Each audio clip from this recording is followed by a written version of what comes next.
কোনো এক শুভাকাঙ্ক্ষী কমেন্ট করেছেন, ম্যাডাম, পুরুষদের যৌন শক্তি বাড়ানোর মেডিকেল উপায় একটু বলুন। ধন্যবাদ ভাইয়া, সুন্দর একটা কমেন্ট করার জন্য। দেশের এবং প্রবাসের ভাই বোনদের প্রতি সালাম। আসসালামু আলাইকুম। আমি প্রভাষক ডাক্তার রিক্তা পারভিন, হোমিওপ্যাথি এবং আয়ুর্বেদিক চিকিৎসক।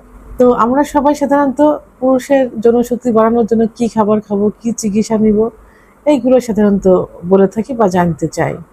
তো আসলে মেডিকেল কিছু কারণ আছে যে কারণগুলো অবলম্বন করলে পুরুষের যৌনশক্তি বেড়ে যাবে। তো আর পুরুষের যৌনশক্তি কমে যাওয়া সাধারণ একটা বিষয়। তো শারীরিক কিছু কারণ, মানসিক কারণ ইত্যাদি কারণ থেকে থাকে।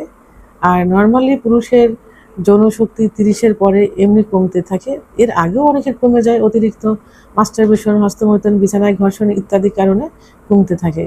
আর বিশেষ করে 30-এর পরে যে সেক্স হরমোনটা বেশি কমে যায়, তখন যৌনশক্তি কমতে থাকে। তো আজকে আমি কিছু কারণ বলবো, মেডিকেল কিছু কারণ বলবো, যে কারণে পুরুষের যৌনশক্তি সাধারণত কমে যায়। এর মধ্যে সর্বপ্রথম যেটা আমি বলবো সেটা হলো মানসিক কারণটাই সব থেকে বেশি এখানে। মানসিক স্ট্রেস, অতিরিক্ত দুশ্চিন্তা, পারফরমেন্স অ্যাংজাইটি, টেনশন ইত্যাদি থাকলে সাধারণত ব্যবসা বাণিজ্য, চাকরি, পারিবারিক অনেক দুশ্চিন্তা মানুষের থেকে থাকে।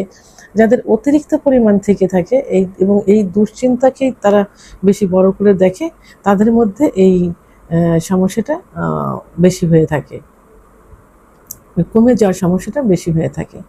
শারীরিক কিছু কারণ থাকে, যেমন ডায়াবেটিস, উচ্চ রক্তচাপ, হার্টের সমস্যা, কোলেস্টেরল, থাইরয়েড কিছু, এবং পুরুষের যে হরমোন টেস্টোস্টেরন হরমোন কমে যাওয়া, এবং হস্তমৈথুন, বিছানায় ঘর্ষণ, স্বপ্নদোষ ইত্যাদি কারণে কিন্তু এই পুরুষের যৌনশক্তি কমে যায়।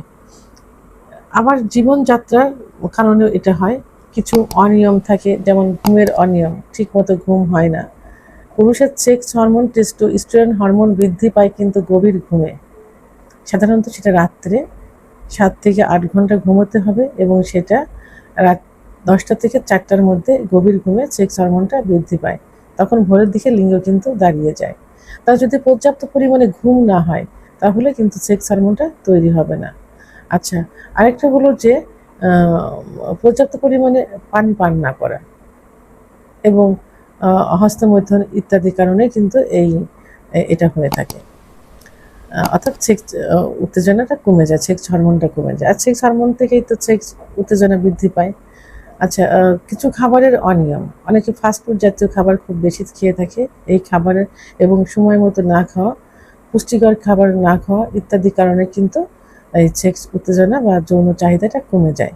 কিছু ওষুধের পার্শ্ব প্রতিক্রিয়া, যেমন উচ্চ রক্তচাপ, ডিপ্রেশন ইত্যাদি ওষুধ থাকলে, অ্যান্টিবায়োটিক থাকলে, এই ওষুধের কারণে কিন্তু মানসিক রোগের কিছু ওষুধ, যক্ষা রোগের বা টিবি রোগের কিছু ওষুধ, এসব ওষুধে কিন্তু সেক্স হরমোনটা কমিয়ে দেয়।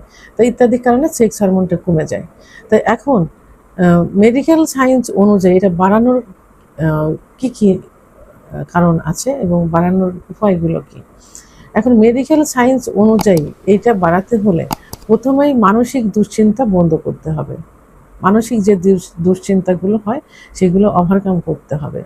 এই জাতীয় দুশ্চিন্তা যাতে না হয়, সে জাতীয় কাজগুলো করা যাবে না। সবসময় রিল্যাক্সেবল লাইফ গড়ে তোলার চেষ্টা করতে হবে, দুশ্চিন্তা মুক্ত থাকতে হবে। শারীরিক যে রোগগুলো আমি বললাম, যে ডায়াবেটিস, উচ্চ রক্তচাপ, হার্টের সমস্যা, ডায়াবেটিস, উচ্চ রক্তচাপ কন্ট্রোল রাখতে হবে। ডায়াবেটিস হলেই যে সেক্স কমে যাবে এটা কিন্তু কোনো নিয়ম না, কিন্তু যদি সেটা কন্ট্রোলে রাখা যায় তাহলে কিন্তু এটা কোনো সমস্যা না, এর উপর কোনো প্রভাব পড়ে না। উচ্চ রক্তচাপ কন্ট্রোলে রাখতে হবে। আর হার্টের সমস্যা থাকলে সার্বক্ষণিক হার্টের ডাক্তারের তত্ত্বাবধানে থাকতে হবে।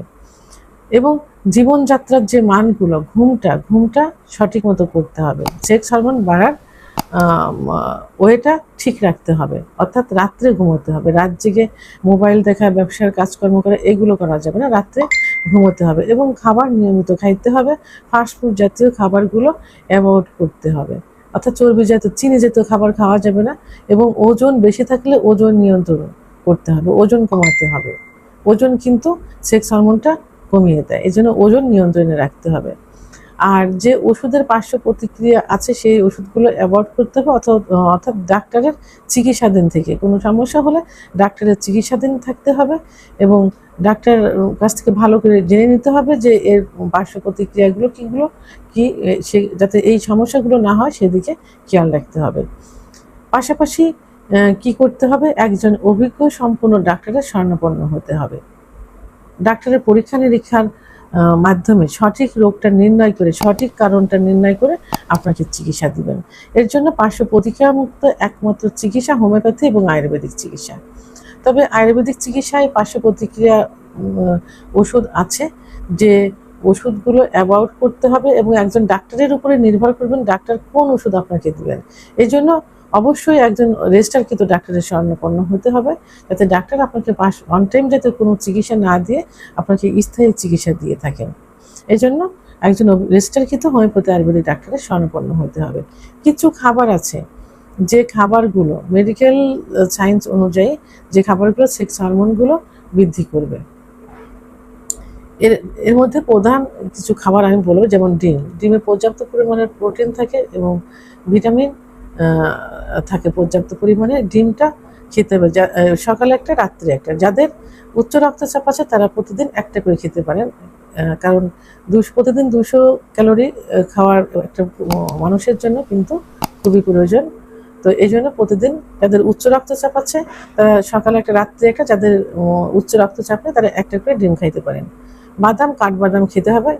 বাদামে ওমেগা 3 থাকে এবং জিঙ্ক থাকে, যেটা টেস্টোস্টেরন হরমোনটা বৃদ্ধি করবে। মধু খেতে হবে। মধু প্রাকৃতিক শক্তি বৃদ্ধি করে, এই জন্য মধু খেতে হবে। তবে চাকের যে মধু আছে সে চাকে ভেঙে নিয়ে আসছে দেখে, নিজের চোখে দেখে সেই মধুটা খেতে হবে। বাজারে যে মধু পাওয়া যায় ওটাতে চিনির পরিমাণ বেশি থাকে। তো মধুটা, যাদের ডায়াবেটিস আছে তারা ন্যাচারাল মধু, নিজের চোখে দেখা যে মধু, এটা 1 চামচ করে রেগুলার খাইতে হবে। কলা খাইতে পারেন, কলা খেতে হবে প্রতিদিন 2টা করে কলা খেতে পারেন। কলা রক্ত সঞ্চালন ভালো করে দেয়, এই জন্য কলা খাইতে হবে পর্যাপ্ত পরিমাণে, অর্থাৎ দিনে 2টা করে। যাদের ডায়াবেটিস আছে তারা কম মিষ্টির যে কলাগুলো থাকে একটা কলা খাইতে পারেন। রসুন খাইতে হবে। রসুন কি করবে, ব্লাড সার্কুলেশনটা বৃদ্ধি করবে। পাশাপাশি অবশ্যই দুধ খেতে হবে এবং খেজুর খেতে হবে। তাহলে মেডিকেল সায়েন্স অনুযায়ী এই খাবারগুলো খেতে হবে, নিয়মমাফিক খেতে হবে। পাশাপাশি অবশ্যই এক্সারসাইজ করতে হবে, ব্যায়াম করতে হবে। কেগেল এক্সারসাইজ, যোগ ব্যায়াম, শ্বাস প্রশ্বাসের কিছু ব্যায়াম আছে, ব্যায়ামগুলো করতে হবে। নিয়মিত ঘুমোতে হবে, পরিমিত পরিমাণ ঘুমোতে হবে। মানসিক চাপ কমাতে হবে। স্বাস্থ্যকর খাদ্য অভ্যাস গড়ে তুলতে হবে। তাহলে মেডিকেল সায়েন্স অনুযায়ী এই খাবারগুলো খাইলে এবং লাইফ স্টাইল চেঞ্জ করলে এবং যে কারণে সমস্যাগুলো হয় কারণগুলো নির্ণয় করে সেটা পরিহার করলেই তাহলে আপনার যৌন শক্তি বেড়ে যাবে ইনশাল্লাহ। ভিডিওটি সম্পর্কে যদি কোনো মতামত থেকে থাকে অবশ্যই কমেন্টের মাধ্যমে জানাবেন। আর ভিডিওটি ভালো লাগলে লাইক, কমেন্ট, সাবস্ক্রাইব করে আমার সঙ্গে থাকুন। আল্লাহ হাফেজ।